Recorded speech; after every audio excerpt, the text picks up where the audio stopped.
Assalamualaikum warahmatullahi wabarakatuh. Halo semuanya, perkenalkan kami dari kelompok 8. Pada video kali ini kami akan menjelaskan tentang inkompatibilitas pada sediaan kapsul yang telah kami buat.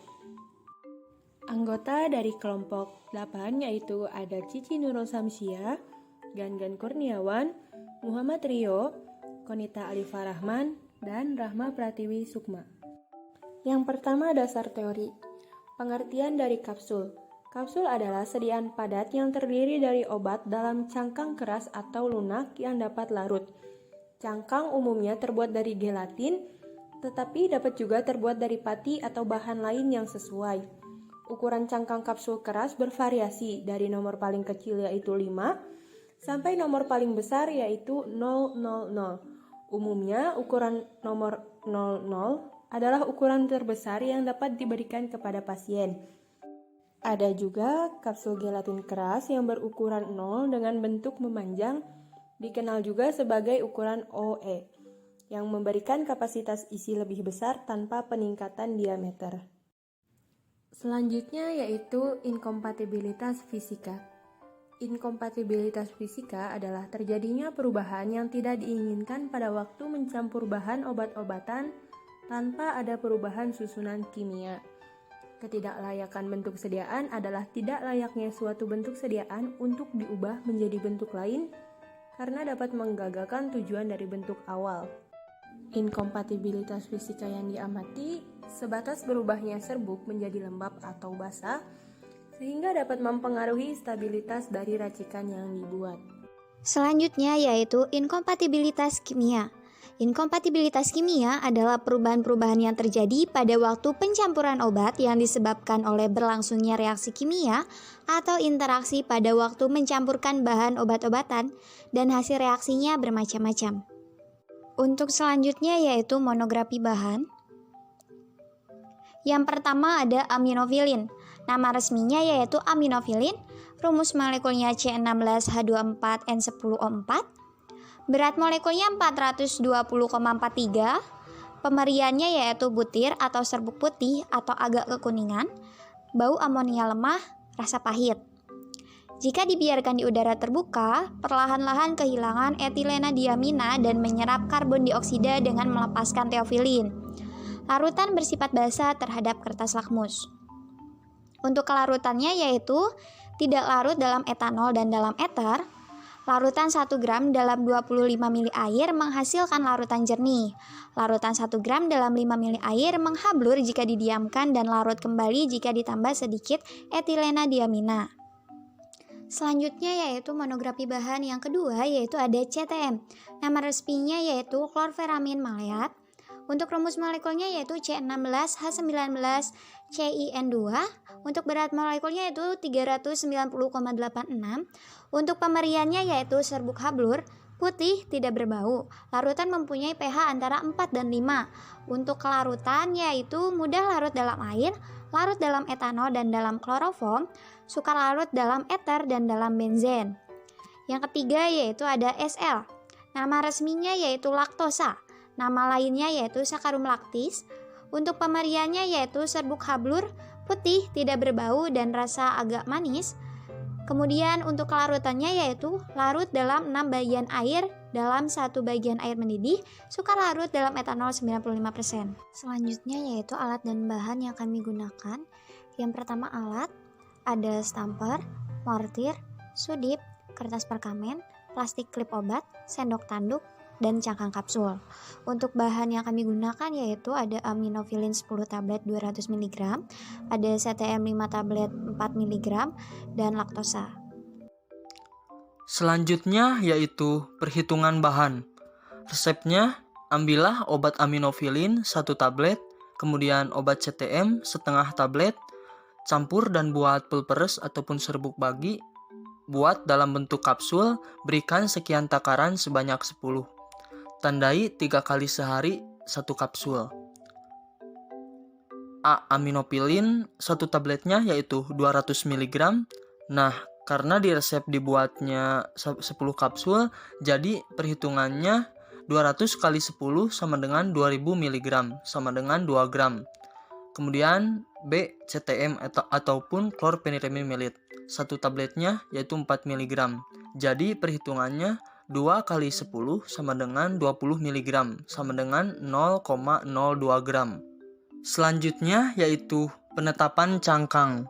2 gram ditambah 0,02 gram dikali 10 sama dengan 0,202 gram.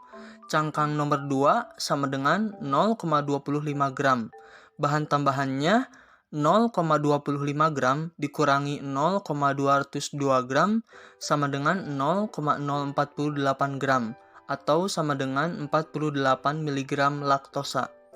Kemudian selanjutnya penimbangan bahan. A. Aminofilin sebanyak 2 gram atau sama dengan 2000 mg. B. CTM ataupun chlorpheniramine sebanyak 0,02 gram atau setara dengan 20 mg. C. Laktosa sebanyak 0,048 gram atau setara dengan 48 mg. Baik, selanjutnya adalah prosedur pembuatan. Pertama, siapkan alat dan bahan. Kedua, setarakan timbangan. Kemudian ketiga, timbang semua bahan satu persatu. Keempat, masukkan laktosa ke mortir, kemudian gerus. Kelima, masukkan CTM sebanyak 20 mg, kemudian gerus hingga homogen. Keenam, masukkan aminofilin sebanyak 2000 mg, lalu gerus hingga homogen.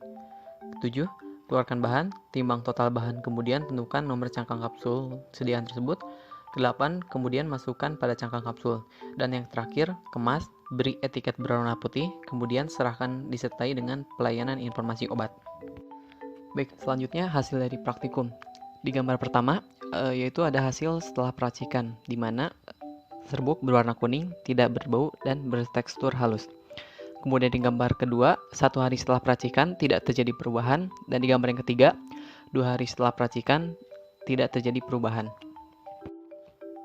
Pada gambar selanjutnya, 3 hari setelah peracikan, cangkang kapsul sedikit melunak, tetapi tidak terjadi perubahan pada obatnya. Kemudian, gambar yang selanjutnya, 4 hari setelah peracikan, cangkang kapsul semakin melunak, sehingga mudah penyok, tetapi tidak terjadi perubahan pada obatnya. Dan kemudian, gambar selanjutnya, 5 hari setelah peracikan, cangkang kapsul semakin melunak, sehingga mudah penyok, tetapi tidak terjadi perubahan pada obatnya. Dan untuk gambar yang terakhir, 6 hari setelah peracikan, cangkang kapsul semakin melunak sehingga mudah penyok, tetapi tidak terjadi perubahan pada obatnya. Baik, selanjutnya pembahasan. Pada praktikum kali ini kami melakukan peracikan resep kapsul dengan zat aminofilin dan juga CTM. Dan ada saccharomlactis sebagai pengisinya. Menurut buku Handbook of Pharmaceutical Excipient pada halaman 252 sampai 261 disebutkan bahwa saccharomlactis atau biasa disebut juga laktosa merupakan zat pengisi yang memiliki data inkompatibilitas, yaitu dapat berubah warna menjadi coklat jika bereaksi dengan senyawa yang mengandung gugus amin primer. Berdasarkan hasil pengamatan setiap hari, yaitu di hari pertama dan kedua setelah pencampuran, tidak terjadi perubahan baik dari cangkang kapsul maupun obatnya, yaitu dari warna, bau, dan teksturnya. Kemudian di hari ketiga setelah peracikan, cangkang kapsul sedikit melunak, tetapi tidak terjadi perubahan pada obatnya, yaitu dari warna, bau, dan teksturnya. Kemudian di hari keempat, 5, dan ke-6, setelah peracikan, cangkang kapsul semakin melunak sehingga mudah penyok, tetapi tidak terjadi perubahan pada obatnya, yaitu dari warna, bau, dan teksturnya. Selanjutnya, cangkang kapsul berbahan dasar gelatin yang digunakan mengalami inkompatibilitas fisik, yaitu menjadi lunak. Hal ini terjadi karena disimpan pada tempat dengan kelembaban udara yang tinggi. Maka uap air akan terabsorpsi oleh kapsul gelatin dan kapsul akan terdistorsi dan kehilangan bentuk yang kaku. Upaya mencegah cangkang kapsul gelatin keras terpapar oleh lembab, yaitu cangkang kapsul dikemas bersama kantong kecil yang berisi bahan penyerap lembab, seperti sedikal gel keling. Selanjutnya kesimpulan. Berdasarkan hasil praktikum yang kami lakukan, dapat disimpulkan bahwa dalam pembuatan kapsul ini terlebih dahulu harus mencampurkan SL dengan CTM. Baru setelah itu campurkan dengan aminofilin untuk mencegah inkompatibilitas. Cangkang kapsul yang kami gunakan yaitu bernomor 2, yang merupakan cangkang kapsul keras berbahan dasar gelatin yang inkompatibilitas dengan kelembaban. Berdasarkan hasil pengamatan, cangkang kapsul mulai melunak di hari ketiga. setelah peracikan, namun tidak terjadi perubahan pada obat seperti warna, bau, dan tekstur. Mungkin hanya sekian informasi yang dapat kelompok kami berikan tentang inkompatibilitas pada sediaan kapsul yang kelompok kami lakukan.